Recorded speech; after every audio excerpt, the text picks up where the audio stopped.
వర్మ ఈరోజు సండే చాలా వేడిగా ఉంది. వేడిని తట్టుకోవాలంటే బీఆర్టీఎస్ రోడ్లోని రైల్వే క్వార్టర్స్ ఆపోజిట్లో ఉన్న బ్రేవ్కి అయితే ఈరోజు వచ్చాం. అక్కడ ఆ బాటిల్స్ అన్నీ చూడగానే మాత్రం చాలా బాగుంది. ఈ వేడిని తట్టుకోవాలంటే మంచి కూల్ ఐటమ్స్ ఏదైనా సెలెక్ట్ చేసుకుందాం అనుకుంటే బ్లూబెర్రీ మొజిటో ఒకటి, గ్రీన్ యాపిల్ మొజిటో, అలాగే లెమన్ మొజిటో, ఈ 3 ఆర్డర్ ఇచ్చాం. బ్లూబెర్రీ మాత్రం చాలా బాగుంది. ఈ బ్రేవ్లో మాత్రం ఇది బాగా ఎంజాయ్ చేయొచ్చు. నైస్, వెరీ అయితే బాగుంది.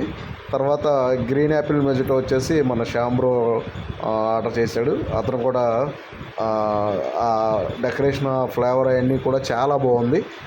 అలాగే ప్రవీణ్ వచ్చేసి లెమన్ మొజిటో ఆర్డర్ ఇచ్చారు. ఈ ముగ్గురం కూడా వాళ్ళు టేస్ట్కి కూడా ఏ మాత్రం తీసుకున్నట్టు చాలా బాగుంది. ఈ ఎండకు మాత్రం మంచి కూల్ ఐటమ్స్ తాగాలంటే మాత్రం తప్పకుండా విజిట్ చేయాల్సిన ప్లేస్ బ్రేవ్.